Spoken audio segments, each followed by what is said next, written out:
Welcome back to Big Sky Buckets. I'm Big Sky, and today we're going to rant about the Atlanta Hawks yet again. This will be the last one for a while because after I get this point across, I just want to move on to other teams. I want to talk about the Orlando Magic. I want to talk about the New Orleans Pelicans. There will be time for that in this upcoming week once we start finally knowing who is moving into the knockout stages for the in-season tournament.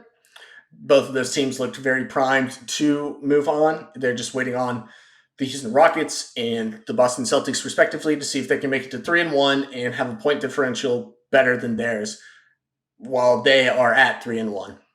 I doubt that will happen, but before we get started, if you're new to the channel, please consider subscribing. Every subscription matters for me as I get this up and going. Give it a like. Comment down below what your thoughts are on what I have to say. If you're an audio-only listener, give it a rate, give it a listen. And let's get into it. In the past two games, Trae Young's shot has come back. It has come back in a huge way. He had 37 points against the Pacers in the in-season tournament on Tuesday. He had 43 points against the Brooklyn Nets in overtime on Wednesday. That's huge from back-to-back. It looks like he's back. However, this has had an unintended consequence for this team, and I have no idea how it's related, but somehow, some way, in those two games, after putting up, 80 points? 37-43? Yeah, that's 80. The opposing teams now, before these two games, the Hawks had only allowed the max of 126 points scored on them.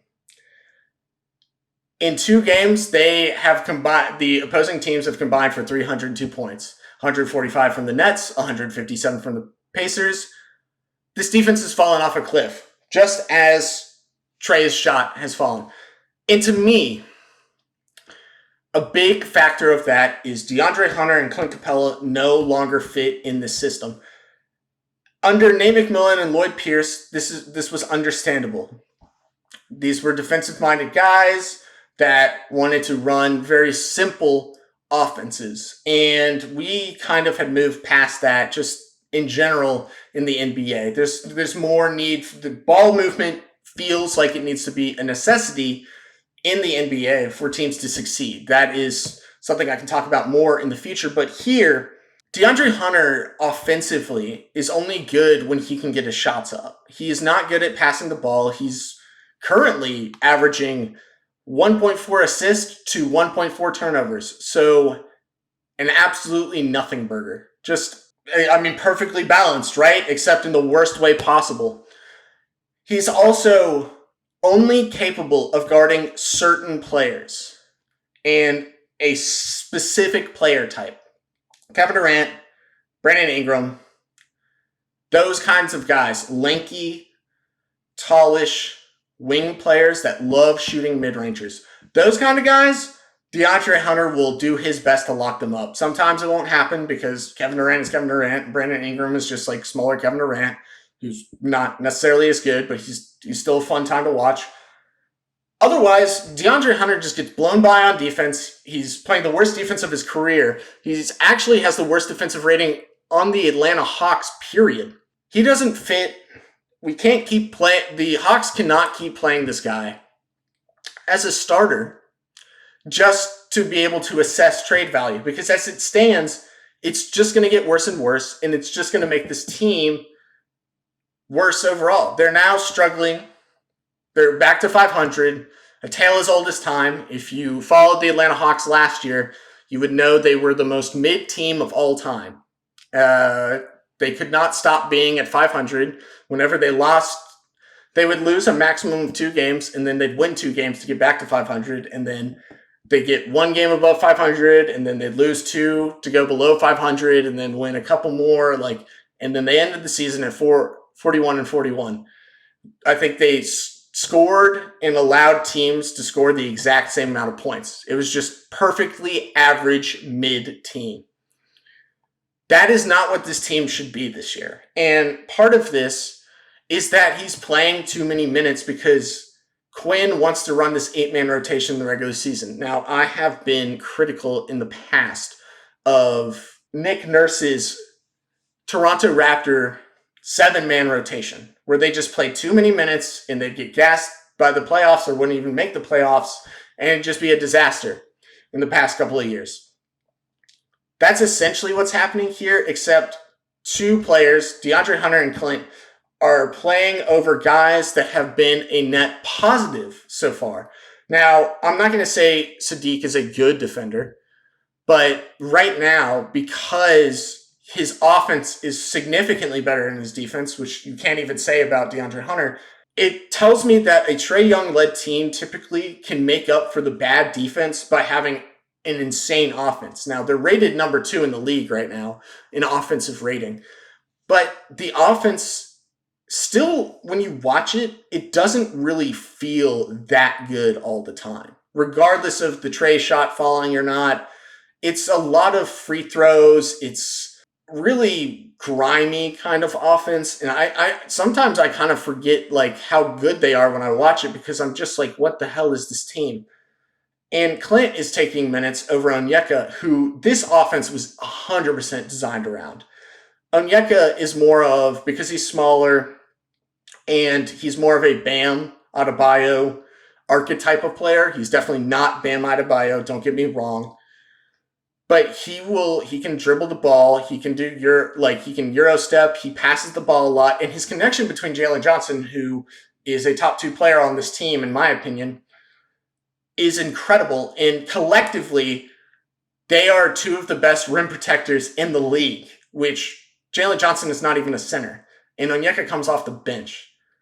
The main thing here is Sadiq Bey or even Bogey, regardless, they're not going to be good at defense. But if you select them in over DeAndre, it will be better offense. So you're basically working around the bad roster that you have right now. Because this is a roster not designed for Quinn. There's not enough 3-point shooting, which, again, if he just looked to AJ Griffin to play him more than 4 minutes every other game, he would actually work extremely well in this offense, especially because he's a 3-level scorer. And B, this defense is just bad in general. You just need to make it so that the guys that are not regressing exactly on defense, like even if they're slightly worse than DeAndre Hunter, it still seems better than DeAndre Hunter, which is a weird statement to make.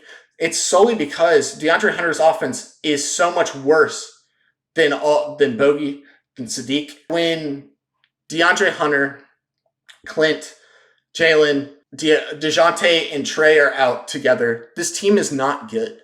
And that's because DeAndre is a net negative, period. For some reason, the defense has regressed so hard that he really is worse than most of the wings on this team, which is shocking because he was supposed to be the best. Clint just can't. All he is capable of doing is dribble handoff. So the irony here is that instead of like Trae getting trapped by 2 defenders, if Clint has the ball, he can essentially be trapped by 1 defender because he can't dribble the ball. And, he can't score anywhere outside of 5 feet from the basket. And even that is like a coin toss. And it has been for quite some time. Lineup. I'm going to read you out the lineup. Offense and defensive ratings. And I'm going to just to put a bow on this all. Clint Capella, DeJounte Murray, Trae Young, DeAndre Hunter, Jalen Johnson. That is our starting 5. That offensive rating is 111.5. That is not second best in the league. That is bottom 10 for sure. Defensive rating, 119.7. That's a net rating of minus 8.2. They have played 166 minutes together. This is a good sample size of a bad starting 5. This is, again, the same problem as last year. You can't score and you can't defend. Something needs to give. And the reason this is going to be the last Hawks rant for a while is that I'm just tired of watching and talking about this team. You know what doesn't work and you do the same thing. This is the definition of insanity. Fans of teams that are just average or bad right now understand this emotion of what I'm talking about, of you just get tired of watching them make the same mistakes over and over again. And it's not just like on the court, it's just the idea analytically of if the eye test couldn't tell you, then this stuff right here would tell you, why the hell is this the starting lineup? And why do they play more minutes than any other lineup? Here, I'm going to show you a lineup that works. This is the lineup I'm trying to tell you. If you do, screw it. If you do Bogey, Trey, Onyeka, Sadiq, and Jalen, in 78 minutes, they have 120 offensive rating.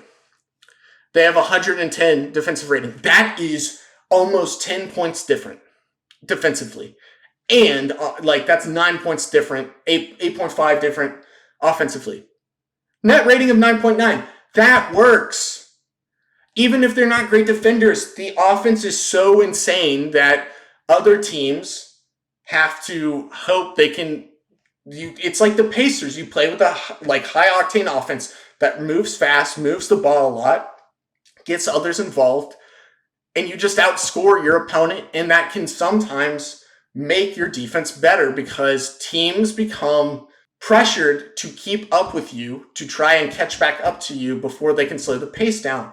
And that makes teams that don't play with that level of pace make bad decisions because they're trying desperately to catch back up to you. DeAndre and Clint slow the pace down because they don't know how to move the ball efficiently. They don't know how to shoot the way that Quinn wants them to shoot. And despite Trey's bad shooting, his playmaking is what bails this team out when he has bad shooting.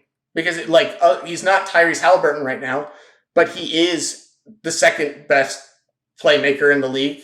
Behind him, averaging 10.7 assists a game. That's incredible. This team desperately needs to make a change. And Quinn needs to start. I want him to play AJ, but I'm not going to die on the hill of this team will fail if they don't play AJ. Who cares? That's just a personal opinion of mine because he's my favorite player on the team. What they do need to do is they need to accept reality. In reality, accepting the fact that this doesn't work and trying to change it is the job of the head coach and is the job of the GM to change the roster. I'm not saying you can trade Clint or DeAndre right now. I think you could trade Clint to specific teams that like to run a lot more pick and rolls than we do anymore. We don't want to spam Trae Young, Clint Capella pick and roll all game long. That's the idea of bringing Quinn in to change that. Because teams know exactly what you're going to do, and they eventually start running enough drop coverage to stop that. What you want, and with DeAndre, if you're not going to be able to spot up shoot, and you turn the ball over just as many times as you pass the ball, you're not helping this new system. And I don't know why Quinn hasn't addressed the fact that this needs to change. Maybe he just doesn't want to throw his guys under the bus, but I don't care anymore. And I don't think any Hawks fans really care anymore because it's coming at the expense of this team's success in the parity in the league has truly never been better. It's so many good teams, so many young teams that are advancing. The Orlando Magic, the Pelicans, the OKC Thunder, all of them, they're all playing better basketball than this team because we are stubborn and we are not as good as everyone else. We can be, we have the potential to be, but that depends on whether the coach and the GM and the players accept the fact that there needs to be a lineup change, and we have pieces in here that work. We just don't play them either enough, or we don't start them, and it comes at the cost of losing at the beginning of the game and struggling to get back, and then eventually putting our starters in who lose games to inevitably lose those games. All right, guys, that's it. That's what I got for you. Thank you guys so much for watching, listening. Subscribe, like, comment, all that good stuff. And I will see you guys tomorrow. Power rankings time. We're doing another one. Fun times ahead with power rankings. Talking about teams that are actually good. Oh my God. Can't wait. All right. See you guys tomorrow. Peace.